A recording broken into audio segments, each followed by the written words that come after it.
जीवन दो गतियों से गुजरता है। एक गति है जन्म मृत्यु में भटकना और एक गति है जन्म मृत्यु से मुक्त होना। दो ही मार्ग है। अस्तु मां सदगमय, असत से सद की यात्रा करो या सद स्वरूप का विस्मरण करके असद में रत हो जाओ जन्म मृत्यु के चक्र में। 84 लाख योनियां हैं। कर्मानुसार इन 84 लाख योनियों में जीव भ्रमित होता है। इस योनि में एक एक योनि लाख लाख प्रकार की है। एक योनि लाख लाख प्रकार की है। जैसे रेंगने वाली योनि, अब रेंगने वाले में कितने प्रकार के जीव हैं? सांप हैं, खनखजूर हैं, केचुआ, कितने प्रकार के जीव हैं रेंगने वाले में। एक है जलचर, अब जल में कितने प्रकार के जीव हैं। वायु में उड़ने वाले कितने प्रकार के जीव हैं। एक एक योनि में लाख लाख योनियां, उन लाख लाख योनियों में कई कई बार जन्म। अरे बड़ा प्रपंच है, बड़ा दुर्गति है जीवों की। अन्य योनियों के साथ जो दुर्व्यवहार हो रहा है बहुत ही घृणित है। कैसे तुम्हें बता, 1.5 घंटा धीरे धीरे जला जला करके पका रहे हैं पशुओं को, फिर उन्मत्त होकर मदिरा पान करके उसका खान पान कर, क्या कैसी दुर्गति जीते जीव अपनी कर रहे हैं। 84 लाख योनियों में एक एक योनि में लाख लाख प्रकार की योनियां, एक एक योनि में लाख लाख बार जन्म होना। ऐसे थोड़ी है प्रपंच। हाहाकार ऋषिजन इसलिए कर रहे हैं कल्याण कर ले, भूल मत कर। यही एक चांस है मनुष्य दे जिससे तू अपना कल्याण कर सकता है, अन्य योनियों में नहीं। अब सोचो उस जीव की क्या हालत है। हाथ पैर बंधे हुए लोहे की छड़ में फंसा हुआ है, आराम से धीरे धीरे अग्नि उससे जला रही, वो कीक रहा है, चिल्ला रहा है और वो आनंदित हो रहे हैं। वो थोड़ा थोड़ा पीते जा रहे हो, देख रहे हैं पक रहा है। पका लो, तुम्हारे तो खाने के काम में आएगा, तुम खाने के भी काम में नहीं आओगे। ऐसी तुम्हारी हालत काल करेगा, जब वो जलाएगा तो तुम खाने के काम में भी नहीं आओगे। बहुत होश में, बहुत होश में, बहुत होश में। ये कर्म तुम्हारा कहीं बख्शने वाला नहीं, तुम्हें दंड देगा।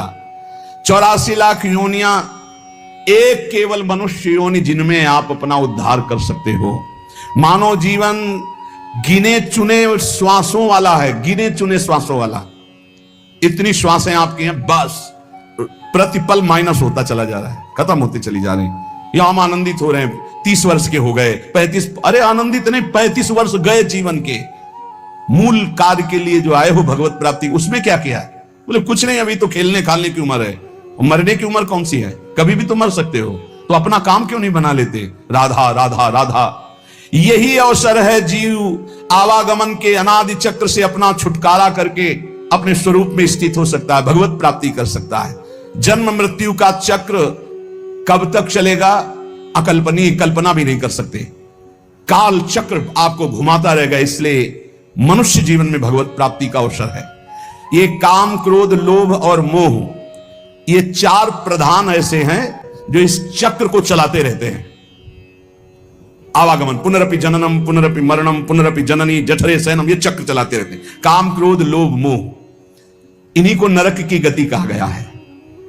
इनमें से किसी में भी एक में पैर पड़ जाए, काम में, क्रोध में, लोभ में, मोह में, फौरन चारों आज करके उससे घुमाने लगेंगे। बार बार जन्म, बार बार मरण। नरक की दारुण यंत्रणा हर योनि में उसको प्राप्त होगी। केवल मनुष्य योनि ऐसी जिससे अपने को बचा सकते हो। केवल मनुष्य ही सत्कर्म करने में स्वतंत्र है, नवीन कर्म करने में स्वतंत्र है। अन्य प्राणी तो पूर्व में जो संचित कर्म गोदाम लगा उसी को भोगते रहते हैं। वो अशुभ कर्मों का नाश करते रहते हैं, भोग भोग करके। वो नवीन कर्मों का उपार्जन नहीं कर सकते। मनुष्य नवीन कर्म उपार्जन कर सकता है। मनुष्य कर्म करने में स्वतंत्र है। मनुष्य ही है जो अपने कर्म संस्कारों को भस्म कर सकता है, दूसरा कोई योनि नहीं। अब उसे सोचना है कि जो आपके गंदे कर्म जमा हैं उसमें और प्लस करना है या आग लगाना है पूरी गोदाम को। स्वतंत्र हो आप। काम, क्रोध, लोभ, मोह, ये जिनके जीवन में है, निश्चित समझो उनका जन्म मरण पक्का है। जन्म मरण पक्का है। इन चारों को मिटाने के लिए 4 ये पहलवान ताल ठोक के खड़े हैं। काम, क्रोध, लोभ, मोह ये शत्रु, तो सत्संग, परोपकार, वैराग्य और नाम जप, ये चार ऐसे हैं कि इन चारों को चटनी बना देंगे। रोज सत्संग सुनो, अपने भोजन में से चाहे एक रोटी निकालो, रोज दूसरों के उदर में जाने वाला विधान करो, परोपकार की भावना और वैराग्य। जननी जनक बंधु सुत दारा, तन धन धाम सुहृद परिवारा, सबकी ममता ताग बटोरी, मम पद मन बांध बर डोरी। छोड़ दो भगवान के भरोसे में और अपने कर्तव्य का पालन करो। ज्यादा चिंता मत करो, चिंतन करो प्रभु का, वो सब संभाल लेंगे। अनंत ब्रह्मांड संभाल रहे हैं। तुम्हारे परिवार में तो 2 4 6 लोग ही होंगे। वैराग्य, सब भगवान का है, भगवान देखेंगे। जो जैसा कर्म करेगा वैसा भोगेगा। राधा राधा राधा। और अपने कर्तव्य का पालन, जिसके प्रति जो संबंध है ईमानदारी से आप करो, लेकिन राग मत करो। और नाम जप, सत्संग, परोपकार, वैराग्य और नाम जप, इसके द्वारा इस चक्र का नाश कर दो। काम, क्रोध, लोभ, मोह, इनकी मिटिया मेट करने के लिए सामर्थ्य है सत्संग, परोपकार, वैराग्य और भजन। अब भगवत धाम और नरक ये 2 हैं। चयन करो तुम्हें कहां जाना है। अगर काम, क्रोध, लोभ, मोह तो त्रिविधम नरकस्येदम द्वारम नाशन मात्मना कामा क्रोधा तथा लोभा। और यदि सत्संग, परोपकार, वैराग्य, भजन तो भगवत धाम। ये 2 गतियां हैं। उपासक देख लो, अगर भगवत धाम जाना है तो इन 4 बातों को छोड़ना होगा। काम, क्रोध, लोभ, मोह, 4 बातों को पकड़ना होगा। रोज सत्संग, रोज परोपकार और सबसे अंदर से वैराग्य और खूब नाम जप, इसी के द्वारा भगवत प्राप्ति होती है।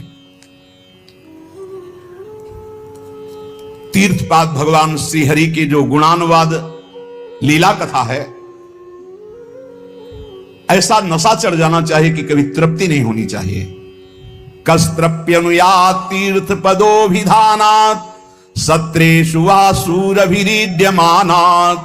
यः कर्णनादं पुरुषस्य यातो भवप्रदां गेहरतिं छिनत्ति।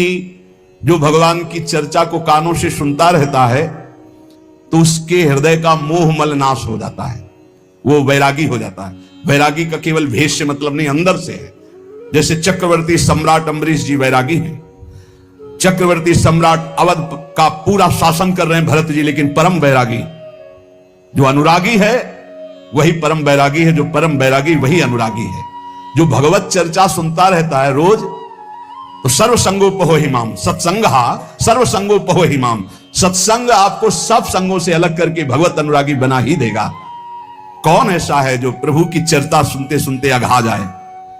नारद आदि महात्मागण, बड़े बड़े साधुजन जिनका सदैव यश गान करते रहते हैं, अहोभाग्य है उन मनुष्य शरीरधारियों का जो अपने कर्ण रंध्रों से भगवत चर्चा सुनते रहते।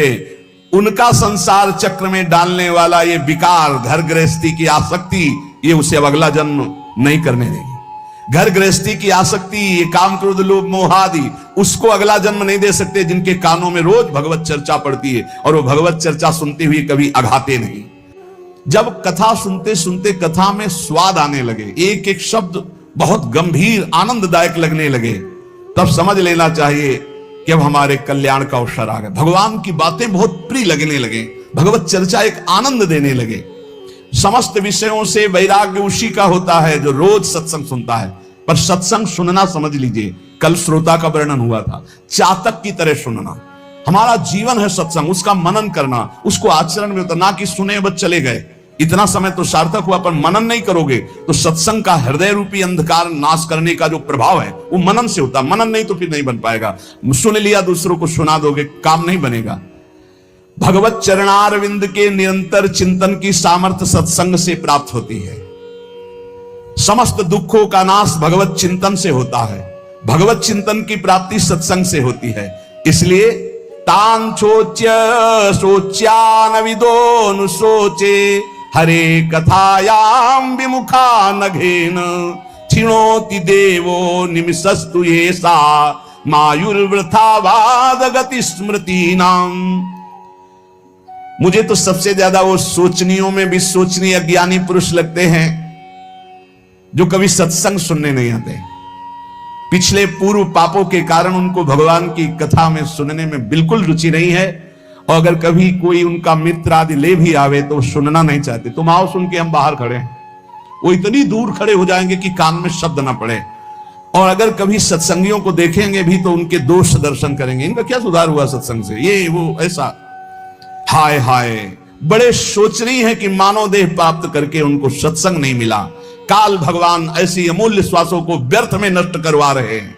उनकी वाणी दूसरे के निंदा प्रपंच गायन में, देह भोगों में, व्यर्थ के बाद में व्यर्थ की चेष्टा, व्यर्थ के चिंतन में उनका जीवन चला जाता है। इसलिए इस लोक में तुम केवल धर्म का आचरण करते हुए ही अर्थ का सेवन करो, भोगों को भगवद अर्पित करके परम पुरुषार्थ भगवान की प्राप्ति का उपाय करो, वही मनुष्य जीवन श्रेष्ठ है। यस्य संसारिणी प्रज्ञा धर्मार्थ वनुवर्तते, धर्म पूर्वक अर्थ कमाओ, पाप का पैसा नहीं।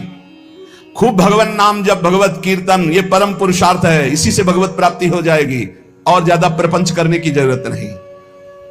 क्षमावशी कृतिर्लोके क्षमया किम न साध्यते, शांति खड्गः करे यस्य किम करिष्यति दुर्जना। जब तुम धर्म मार्ग में चलोगे तो दुर्जन लोग तुम्हें परेशान करेंगे। तुम्हारे पास ढाल और तलवार है जैसे, तो शत्रु को परास्त कर दोगे, उसके वार को सह लोगे। तो ढाल क्या है? क्षमा। आपको जब कोई गाली दे, अपमान करे, तो अपने भजन को बचाने के लिए क्षमा रूपी ढाल का प्रयोग करो। और दुर्जन जब प्रहार करते हैं, निंदा करते हैं, अंदर से काम क्रोध आदि, तो शांति रूपी तलवार से काट दो। शांत रहो, चुप रहो, क्षमा कर दो। क्षमा रूपी ढाल, शांत रूपी तलवार, इससे आप क्रॉस करते हुए चले जाओगे भगवत मार्ग में आगे।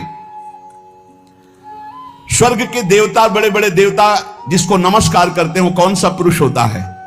बोले वो दो प्रकार के होते हैं। एक होते हैं जो बलपूर्वक दंड देने में क्षमता रखते हैं, पर उनका अपमान निंदा करो वो सह लेंगे, और निर्धन होने पर भी, अवसर आने पर सब कुछ लुटाने के लिए तैयार हैं। इन दो पुरुषों को बड़े बड़े देवता भी नमस्कार करते हैं। गरीब होने पर भी दान देने का उत्साह, और बलवान होने पर भी सहनशीलता। दूसरे के द्वारा किया हुआ निंदा, अपमान आदि मौन होकर सह लेते हैं, यद्यपि सामर्थ्य उनमें दंड देने की है। गरीब होते हुए भी दूसरों को खिलाने पिलाने, दान देने का उत्साह, इन दो को बड़े बड़े देवता भी नमस्कार करते हैं। द्वांभसी निवेष्टव्यो गले बद्ध्वा दृढ़ाम शिलाम, धनवंत मादातारम दरिद्रम चातपस्विनम। ये दो मरे हुए ही समझो, संसार में जीवित है, पर इसका अर्थ सीधे होता है गले में पत्थर डालकर डूब के मर जाने वाले स्वभाव वाले हैं। क्या? जो धनी होने पर भोग विलासिता में पैसा खर्चा